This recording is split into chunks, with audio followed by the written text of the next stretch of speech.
ಚಳ್ಳಕೆರೆ ತಾಲೂಕಿನ ಎಡೆಯೂರು ಮಾಯಸಂದ್ರ ಟಿಬಿ ರಸ್ತೆ ಕಾಮಗಾರಿ ಪ್ರಾರಂಭವಾಗಿದ್ದು ಸಾರ್ವಜನಿಕರು 50-50 ಅಭಿಪ್ರಾಯ ವ್ಯಕ್ತಪಡಿಸಿದ್ದಾರೆ. ರಸ್ತೆ ಮಾಡುವ ಕೆಲಸ ತಕ್ಷಣವೇ ಮುಗಿದರೆ ನಮ್ಮ ಪ್ರಯಾಣ ಸುಗಮವಾಗುತ್ತದೆ. ಗುಣಮಟ್ಟದ ವಿಚಾರದಲ್ಲಿ ಕೆಲವೆಡೆ ತೊಂದರೆ ಇದೆ.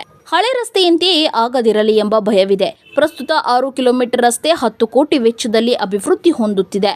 ಆದರೆ ಗುಣಮಟ್ಟದ ಬಗ್ಗೆ ಜನರು ಶಂಕೆ ವ್ಯಕ್ತಪಡಿಸುತ್ತಿದ್ದಾರೆ. ಸರ್, ನಿಮ್ಮ ಹೆಸರು? ಕೆಂಪರಾಜು. ಯಾವೂರು? ದಾಸಹಳ್ಳಿ ಪಾಳ್ಯ. ಸರ್, ಈಗ ಸುಮಾರು ವರ್ಷದಿಂದ ಈ ರೋಡ್ ನೆನಗುದಿಗೆ ಬಿದ್ದಿತ್ತು. ಇವಾಗ ರೋಡ್ನ ಅಗಲೀಕರಣ ಮಾಡಿ ಮಾಡ್ತಾ ಇದ್ದಾರೆ. 1.5 ಅಡಿ ಅಗಲ ಮಾಡ್ಯಾರ ಅಷ್ಟೇ, ಇನ್ನೇ ಅಗಲ ಮಾಡಿಲ್ವ ಜಾಸ್ತಿ. ಒಲ್ಲಿ ರಸ್ತೆ ಕಾಮಗಾರಿ ಕರೆಕ್ಟ್ ಇದೆಯಾ?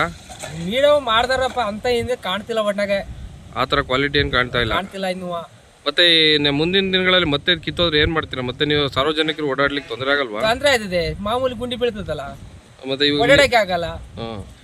ಅಂತೂ ಈ ರಸ್ತೆನ ಅಷ್ಟು ಇದಾಗಿ ಮಾಡ್ತಾ ಇಲ್ಲ ಅಂತೀರಾ? ಮಾಡ್ತಾ ಇಲ್ಲ. ಒಟ್ನಾಗೆ ಇದು ಜಲಿ ಎಲ್ಲ ಅಂಡೇರೆ, ಇನ್ನು ಕಾಂಕ್ರೀಟ್ ಎಲ್ಲ ಇದಾಗ್ತದೆ, ಬೆಡ್ಡಿಂಗ್ ಆಗ್ತದೆ, ಗೊತ್ತಾಗ್ತದೆ. ನಿಮ್ಗೆ ಖುಷಿ ಇದೆಯಾ? ಸುಮಾರು ವರ್ಷಗಳ ನಂತರ ರೋಡ್ ಅಗಲೀಕರಣ ಆಗ್ತಾ ಇದೆ. ಈಗ ಒಂದ್ ಸ್ವಲ್ಪ ಪರವಾಗಿಲ್ಲ, ಚಿಕ್ಕ ಇತ್ತು.